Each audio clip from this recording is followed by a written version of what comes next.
I think it's really a terrific thing. We've had just from General Petraeus through Joint Chiefs of Staff Chairman Dempsey, we have had a phenomenal lineup of presenters for the last 3 days. And I think it's just a terrific thing that our closing speaker for this conference is going to be the Honorable Buck McKeon, Chairman of the House Armed Services Committee.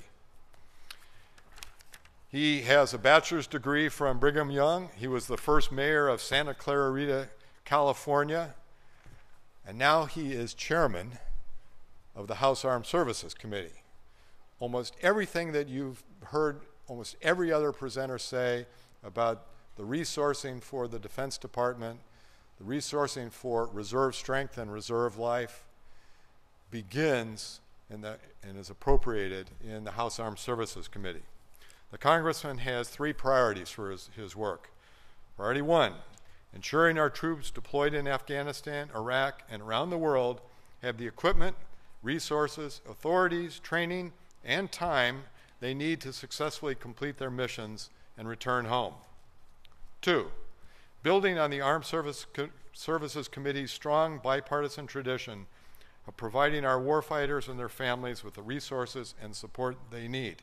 That's right in line with reserve strength, reserve life. And investing in the capabilities and force structure needed to protect the United States from tomorrow's threats, while mandating fiscal responsibility, accountability, and transparency from the Department of Defense. Without further ado, I give you the Honorable Buck McKeon, Chairman of the House Armed Services Committee. Thank you. Thank you. Thank you. Thank you. Well, it was humbling enough just being here, and then when you do that, it really intimidates me. General, thank you very much. Those chairs are very comfortable. They are. I sat down that thing and I didn't think I was going to get out. You know, before I get into this, I've got a great speech here. But I also was very intimidated when I saw who you had speaking. General Petraeus, Allen West, General Dempsey. A couple of months ago, I had the opportunity to go down to Fort Jackson for the graduation of my granddaughter from her basic training. She joined the reserves.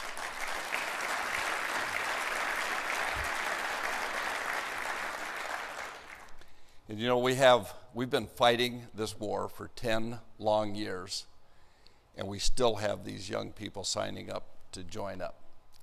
500 of them standing out there in the hot sun, and all of their parents, grandparents, brothers, sisters, family, friends in the audience to watch them. It was thrilling to me. And of course, I picked her out right away. They all looked the same. It reminded me, I went to, I had a nephew attend West Point, and his brother and I went back to visit him. And we were sitting there, and he says, "There he is." No, there he is. No, there he is.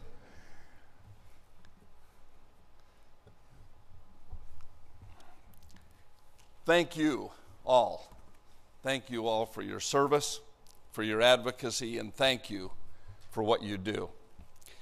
This is a unique time in our military's history, and a truly exceptional time for our military services and for the reserves, for what you have done. For the past decade, you've been, in essence, an active duty force. Some units have been deployed as many as 5 or 6 times out of the past 5 or 6 years. You've been honored in combat, served with distinction in theaters across the world, separated from your families, but always hopeful, optimistic, and ready for anything the tough war can throw at you. One thing is certain, no one, and I mean no one, can call you weekend warriors. I would take America's reservists and guardsmen over any active duty military in the world, and it wouldn't even be a fair fight.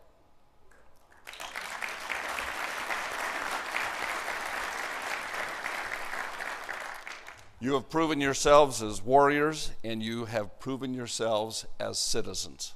It's been said that America is a land that was born of tyranny. I don't buy that.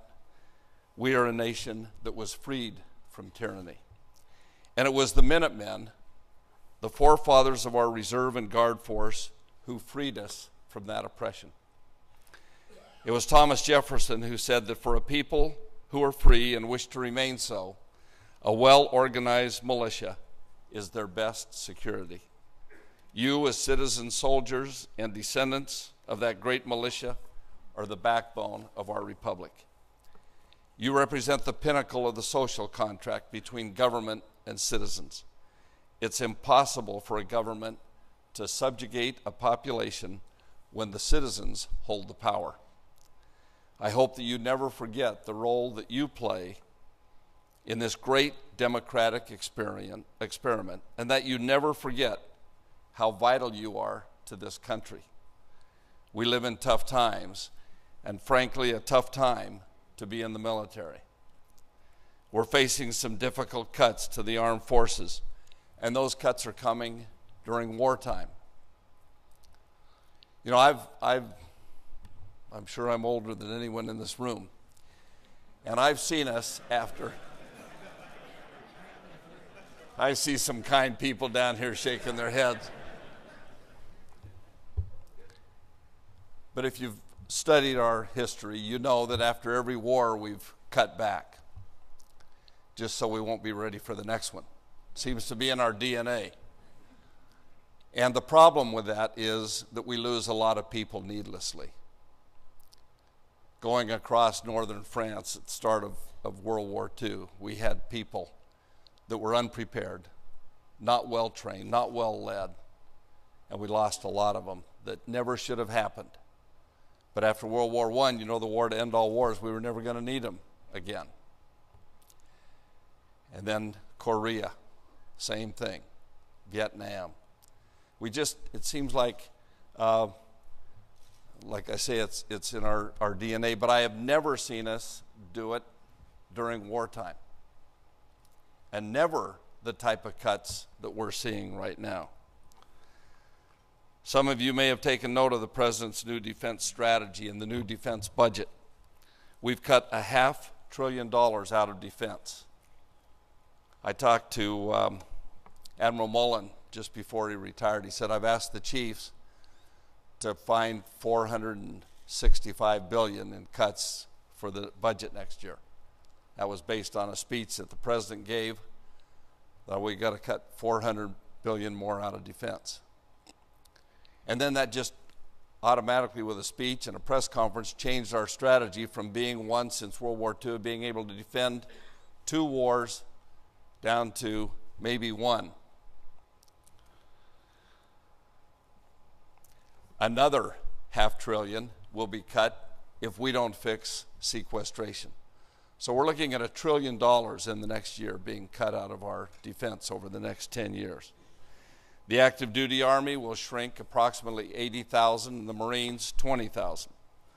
While the Army and Marine Reserve should stay relatively stable numerically, the Air National Guard and the Air Force Reserves are really going to take it on the chin. Whole squadrons will be cut, many of which provide desperately needed airlift capacity to our forces in combat zones like Afghanistan. When I've been to Afghanistan and Iraq, it's been reserve pilots that have flown us around the theater. Now, if you cut that many people out of the force, shrink so many fighter squadrons and the Navy's fleet as well, you're going to have excess overhead that needs to be cut. Secretary Panetta uttered what we call in Washington the B word, BRAC. And we don't anticipate just 1 round of BRAC, as was the case after the Cold War, but 2 full rounds of base closures. But it's not just the bases that I'm concerned about. Most of you in this room probably know this better than I do, but our Guard and Reserve forces are in critical need of a reset. That means we bring home chewed up equipment and repair it. It means we refill our armories and give our troops a breather. You'll note that this is a manpower intensive war. And I know many of you in this room have been deployed to Iraq or Afghanistan more than once. I know our reserves and National Guard worry about coming home to a promising career and a healthy home, and that combat stress can disrupt those aspirations. And I know many of you are wondering why we would consider cutting personnel when we have such a pressing demand for combat forces in theater. Frankly, that doesn't make much sense to me either. Giving our stressed combat force a reprieve is really important.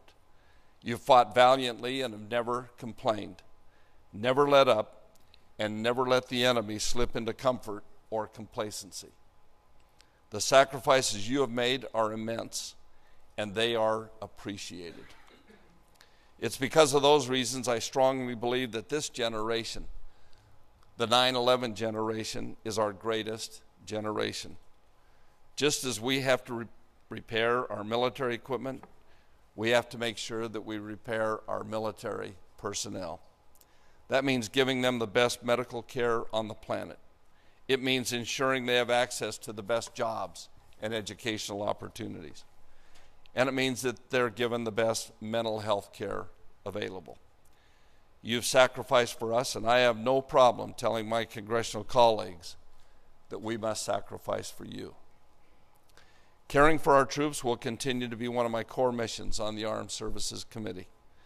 It will be far more difficult in light of these sweeping defense cuts, but it's the task that the Armed Services Committee will work on tirelessly. I can't promise you that the round of cuts announced last week will be undone. That law is already written. Frankly, they have been it's been signed into law before we knew what it was. Remember the last campaign, somebody said, read the bill? This one, we didn't get to read the bill because it was already a fait accompli. That ship has sailed. However, there is a second tranche of cuts, and that's the sequestration that simply must be avoided. In December, after the Congressional Super Committee failed to reach an agreement, I introduced legislation that will replace the most damaging wave of sequestration with a 10% decrease in the federal workforce. Now, what the bill does is give some relief to a military that has endured 3 years of cuts while the federal government has grown exponentially. It shrinks the federal workforce naturally through attrition instead of the massive layoffs to the active force, Guard, Reserves, DOD civilians, and defense industry that we can expect from sequestration. In short, if a federal worker retires, 2 other people would have to retire before his spot is filled. It's a 10% reduction over 10 years. But it pushes off the sequestration on social spending and defense, everything, for a year. That lightens the blow on the military that's endured 3 years of cuts. The bill is H.R. 3662, and it currently has 42 co-sponsors in the House. Senate Republicans are working on a similar version of the bill. We're ready to fight these cuts back, but we cannot do it alone. What's important and where we could really use your help is the strength of your advocacy. ROA has compiled an impressive list of legislative accomplishments. You're a powerful voice, and you cannot be ignored. What impresses me so much about this group is your selflessness, your optimism. As the Guard and Reserves were deployed at a higher rate than any other war in this nation's history, as some in government talked about cutting the benefits you earned while increasing welfare and entitlements, you held your tongues and carried on your mission. That stoicism is really impressive. And it's why when you speak, people listen. Congress listens, and I will always listen. My door is always open to you. Thank you for having me here this afternoon. Thank you for your service, your dedication. God bless our military. May God bless America.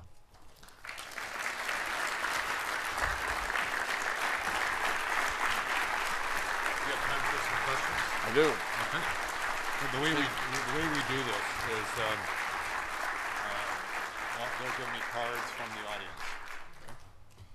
Okay. Again, send your cards to the sergeants at arms, and I'll ask the questions. Just to get started, Congressman, you started off by talking about BRAC. What's the best approach on that? Kill it. Okay, next question. You want to expand on that at all? I think sometimes brevity's good. But I think that is going to be our approach. I don't think it could even pass in the House. I've been talking about this a lot since I met with Admiral Mullen, and I've tried to get the Congress to focus on these cuts. Everything was focused on the sequestration, and they didn't realize how big these cuts are that are coming down the pike right now. But they're going to start seeing layoffs, the 100,000 uniformed personnel, the DOD civilians that are going to be laid off. All of the contractors that build the things that we use to fight with are going to start laying off people. They understand the first tranche of the almost $500 billion, and then when they see the sequestration coming, they've had 6 months to work on these cuts and to plan and make preparation. The sequestration is just whack. Everything gets cut the same.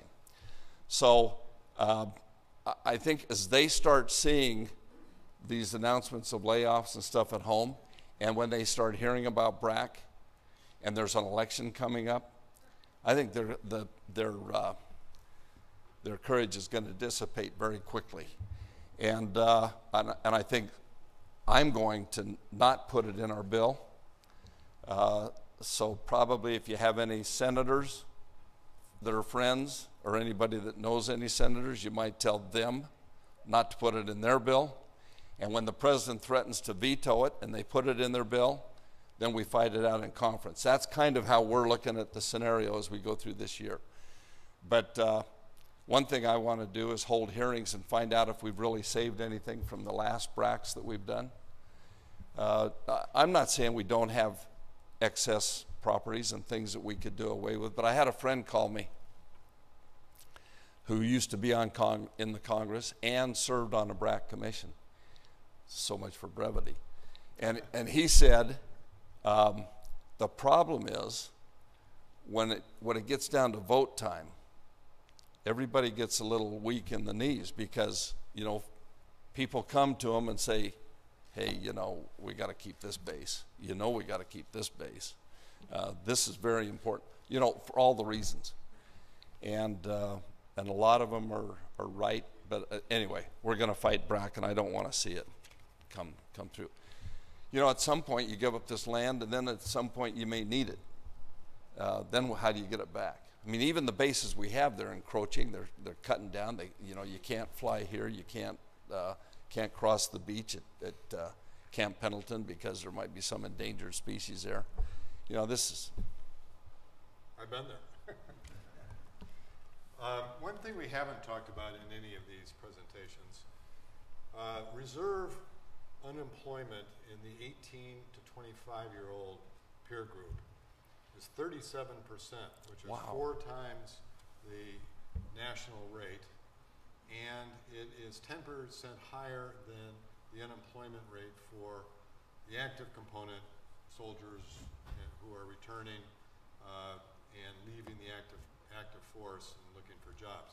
We think that it's partly a stealth discrimination on the part of employers that would have a resistance to hire a reservist who they know will be gone 1 year every 4 or 5 years. What legislative remedy is possible on this? Well, that's a number I hadn't heard. The number I've seen for full-time is 22% on the young veterans coming home from Iraq and Afghanistan. You said 37%. For reserves. For reserves. The active component is 22%. Okay. I don't know how we can approach that legislatively, but I'll look into it. I think, boy, that's a serious problem, because it's crazy to do that. I just look out here, and then look at all of our young people. Most of you are not real young.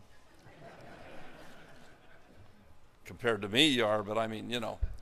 But these 18 to 24-year-olds or 30-year-olds, whatever, I think, I come from a business background. I used to have small business, family business. We sold cowboy boots and hats, and had about 50 stores when we came to Congress. Now they're all gone. It's been a pretty expensive trip coming to Congress.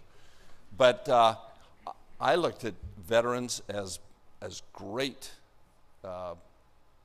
employees. First of all, you know, they've grown up very fast, and they learn how to take responsibility. They're leaders.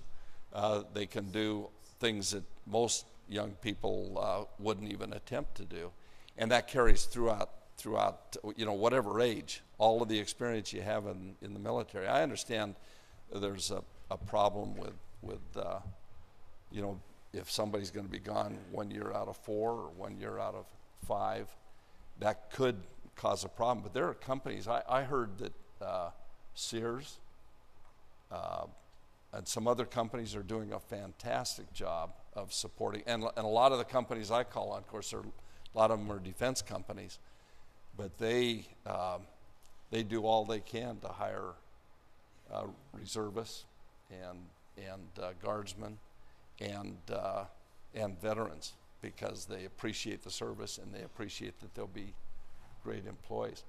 Let me look into that and see. We'll look at that. We're going to ask you to share some inside baseball insights. I love that. Yeah.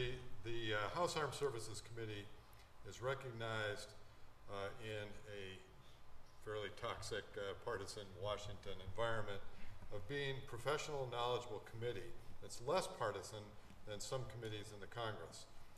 Can you give us some inside baseball insights on how your committee works, particularly under your leadership? We have a tradition of being bipartisan, and a lot of the Democrats on the top row, the ones that had the most experience, just about all of them lost their election. And that hurt us because of all that experience. We lost probably 200 years of experience. The chairman, several subcommittee chairmen, people that I had worked with for a long time. And you know, for a while, I was thinking maybe Ike Skelton, I thought we were going to win the majority, so I was starting to plan what we would do. And I thought Ike would be the ranking member. He lost. I thought Solomon Ortiz maybe would be the ranking member, and he lost. I thought Silver Reyes would be the ranking member, and he was not wanting to get in the fight until Solomon for sure wasn't going to be there. And it ended up, they had a three-way fight and on that side, and Adam Smith became the ranking member, and I did not even really know him. I called him up and I said, Adam, I'd like to start off the year showing people that we're going to be bipartisan even more than in the past. And let's do it with a Codell. So he and I took several of the freshmen, and we went to my district, went to Fort Irwin, went to Palmdale, where we build a lot of the stuff we use, went up to the Mountain Warfare Center up in the Sierras, and we went up to his district up in Washington, went to Lewis McChord, we went to Bangor and sub base. So we saw a lot of things in a very short time, a lot of people preparing to go to Afghanistan, getting a lot of special training on IEDs. It was a good experience, gave us a chance to get to know some of the freshmen. We would meet with the press, tell them that we were going to work in a bipartisan way. And then, you know, you can talk about it or you can do it. And I believe in doing it. And so I work very closely with Adam, and we have a great relationship. We don't approach everything the same. We don't look at everything the same. And he has to be a little careful with his caucus because he won a tight race. And their caucus is not as supportive as ours is, and so he has to be a little careful there. But we had to go through, we always have had a lot of earmarks in our bill. And the Democrats on the committee were a little concerned because we worked out a new way to do it without earmarks to get the bill done. We made everything competitive. And we had a long meeting. I went through and answered all of their questions, showed them what we were going to do. They were concerned that the Republicans would get all the stuff. And I think you just build trust because I do what I say, and I keep my word. And so we passed our bill out of our committee. We have 62 members on the committee. It's the largest committee now in Congress. We had a vote of 60 to 1, and Gabrielle Giffords was not there. She was a member of the committee, but not able to be in attendance. So that was pretty good, and we had a good vote on the floor, and we will continue to work bipartisan because our job is to look out for the defense of this nation and those who provide for the defense of this nation.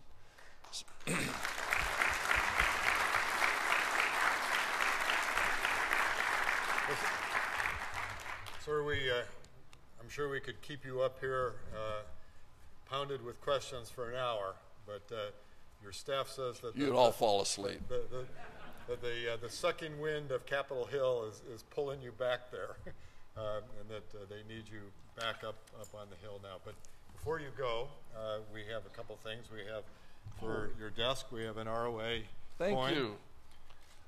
Thank you. And a small but nice gift. Well, thank you very much. Thank you. Thank you for your time, sir. Thank you. Appreciate it. Let me just say very much how much I appreciate all you do, and take good care of my granddaughter. Thank you.